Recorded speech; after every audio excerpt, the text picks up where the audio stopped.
Alright, so this is going to be a longer episode. I'm going to be talking about moss balls, especially philodendrons. I'm going to create a playlist for philodendrons. Some of them will have moss balls, some of them not, because some of them are climbers and some of them are crawlers. So the crawler ones will not have a moss ball. Now, for those who do not know, if you have heard me talk in other videos about the problem with peat moss becoming hydrophobic, that means once it dries up, even though the peat moss uh, retains a lot of moisture, once it dries up, it repels moisture. That's what hydrophobic means. Means like repels water. And let me show you an example of how that affects plants when the mix is just peat moss or it has not enough of perlite or any other amendment to break it down. For example, these planters right here are just peat moss in them, and the way you can tell is because when I put them in the water, they float, and that's just not air because I have I have done the method of dunking them in the water, and you can see these are just floating. So these need to be repotted into a better medium that is not just peat moss. See how this floats? It doesn't. Once that peat moss absorbs the water, then it will it will sink and it will stay put. Finally got my earthworms compost. That's what I've been waiting for to do these repots. Now here I have the philodendrons that I'm gonna work on today. Possibly, most likely, I'm not gonna put all of them in a single episode because it's gonna make it like really long, and I'm trying to make the episodes more digestible. So I have removed the previous soil. In the best case scenario, there was a soil that I have placed in the previous repot. The next best scenario was a mix of peat moss and perlite. And now we have some of the words that you can see possibly here that you still have that some of that plug in there, which is peat moss with adhesive. And in this particular one, the corks are ginormous, and so I'm gonna try to remove a little more of the cork here, because otherwise this area, if I add aroid mix, which is very chunky and it doesn't hold a lot of moisture, it's for drainage purposes, especially with these plants. That this is the philodendron uh, caramel queen, You wish. and this is a climber. I have a bigger one that is on a moss pole. So the little one is not on a moss pole yet, but this one it needs to have a little setup to start growing in that matter. But being in that chunky mix, um, that is so airy that it doesn't hold that much moisture because I'm watering them on the daily basis. The problem becomes that these plugs will become completely hydrophobic, and that whole area, the core of the roots, will become dry, and then it can become susceptible to like what we know as root rot, even though that is dry rot. So I'm gonna use my skewer here and try to break this down a little more. So if you see, it's like a sponge, and it's extremely annoying to like remove it without doing damage to the roots. But otherwise, if we don't remove this at least enough for the moisture and the nutrients to get access to the root ball, the plant is doomed anyways. And this one is quite tangled, so um, I am gonna fast forward this, so because it might take too long, I might cut in between. I will pause, I will talk whenever I find like a spot that needs attention. But here we go.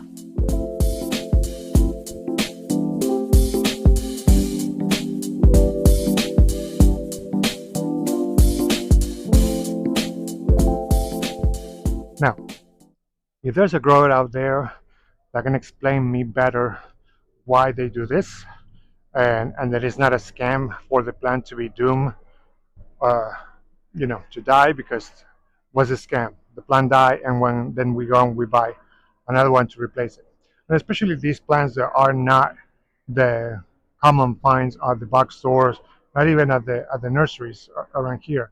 You have to find, in order to get this plant, you'll have to like do a search, sometimes even import it. It might be a little more common now. I haven't, since I got the main plant, like I haven't seen it again on the big box stores.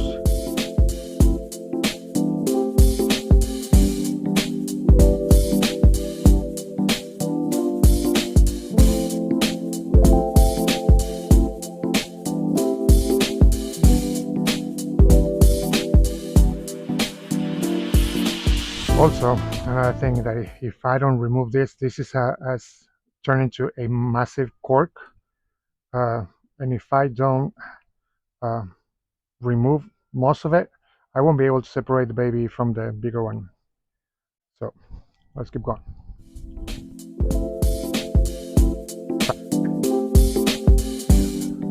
This cork in the core is really dry, still in the middle.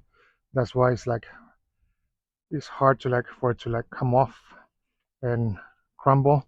So I'm gonna set it in the water for like a half hour, and hopefully like the cork will start dissolving a little better after that. Now in this very video, uh, even if I break it down, because like most likely I'm gonna break it down into like different episodes of each repot, I'll be doing them all today, but they will be breaking down uh, separately by plant. But in this very video that I'm doing right now, that you're watching right now, I'm going to show you what happened with the plants after they get soaked and how they actually stand up instead of floating on the top. So I'm going to start by the priority and those are the smaller ones. So this one is going to require, if you see, it has already like uh, anchor air roots to climb. I really don't know what plant this is, because in the last haul that I did, it came as a gift, but I'm not sure if I don't know if it's a philodendron, but Veracosum, because it doesn't have any velvety, but like, what do you think? If you can help me like identify this one, I will appreciate it. So this one is gonna need a little bigger muspel, so it's gonna be the second one, but the one that needs the most is the Columbia right here. So the Columbia has a beautiful um, root system. These are beautiful pillowy leaves, and it's also a climber, so it's gonna go into a muspel. Now for what I'm seeing, like the best setting is gonna be to put the muspel here in the back, then we'll replace that, we'll reset this sleeve to face forward. So first I'm gonna get containers. I want a container that are like just enough to hold the root and not have a lot of soil. So let me grab some of my containers.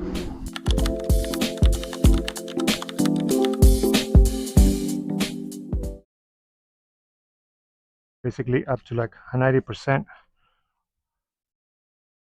of the pot. Like the good thing about the clear pots is you can see if there's pockets there that need to be filled up, because when the soil mix is so fluffy or so chunky, you can tap this pot for hours and those holes are not going to get filled. So you have to go either with your finger or the skewer. Be careful of like not being too aggressive and rip through the root system. Okay, so with that now, I'm going to add another pinch of this and another pinch of the DE. Now I want to make sure that all the roots are not going to be like sticking back up. And I grab one of my Velcros and I gently, there are no roots to the back yet, but like I gently like orientate the plant to the back so it can feel the moisture of the moss ball. That way it knows where to grow the anchor roots or the aerial roots to. All right, so like the moss ball is already moist, so like I'm just gonna moisten the soil.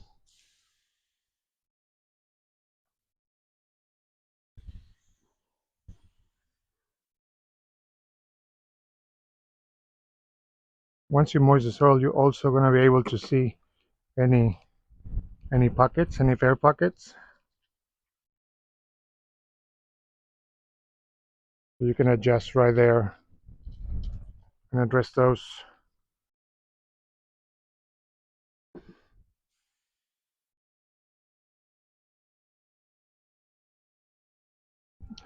Another way to do this is like if the moss balls are already soaked in solution, you can do the same thing with the soil, and then you don't have to water it. But it gets like really sticky and for me uncomfortable to do that, so I rather just water afterwards. But that's another option. I'm gonna clean the foliage from any soil.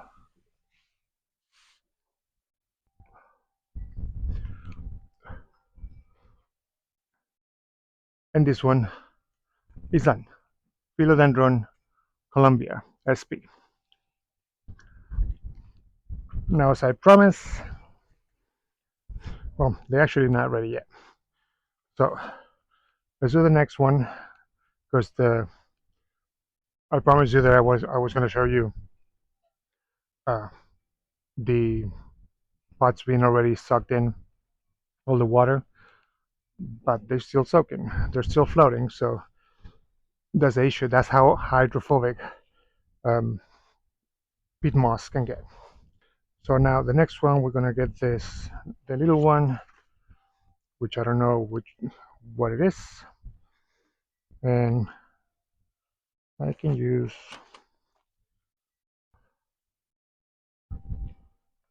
this one. I'll just add more moss to the top. This one will be a good height to begin with, but I'm gonna use a smaller pot. This one's probably good. Now you see this root system is a lot thinner, so the super chunky mix is not gonna be that good because it's gonna leave too many air pockets, uh, and that's not aeration. That is just air pockets that will dry the roots. So for that, I either gonna go to the bottom of the box where I have my mix, or I actually gonna go to the chunky mix because I have this is the aroid for moss ball, and I have the chunky mix for uh, not moss balls. So this one is a little denser, so I'll add a little bit of that. If you can see, it's a less chunky. It has more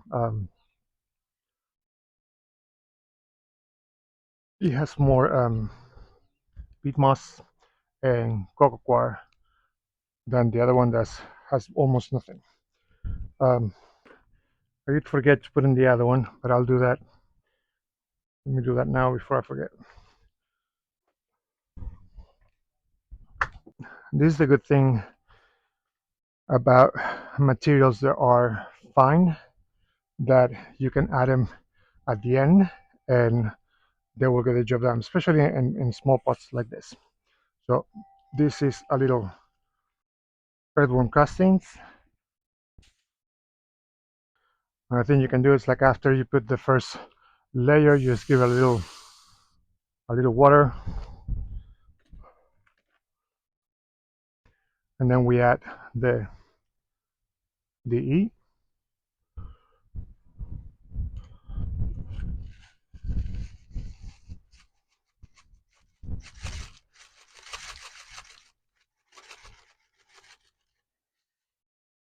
Remember, according to like The root ball of the plant is the amount of things that you're going to need. Either any of the amendments are going to be according to the size of the root ball, and not the plant itself, but the root ball.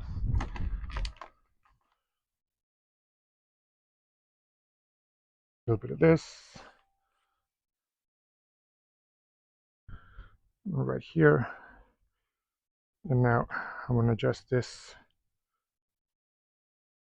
with the right height.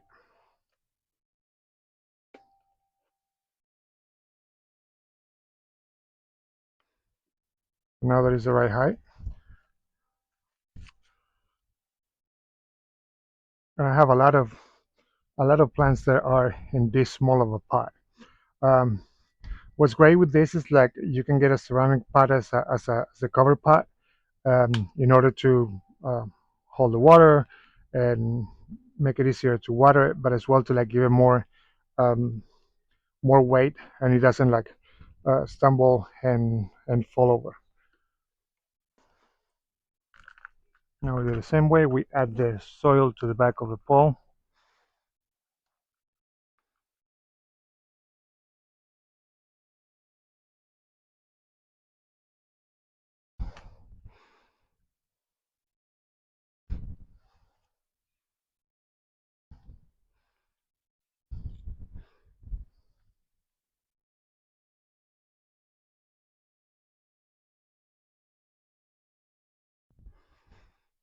That's the distance that I'm gonna add in. I'm gonna add the backing first.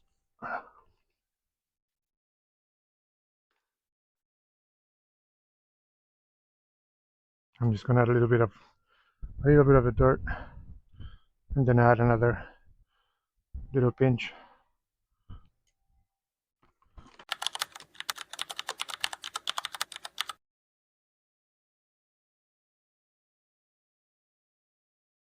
And see the others. There's still like a few philodendrons for me to repot. And share, comment, let me know any ideas. I will talk to you soon.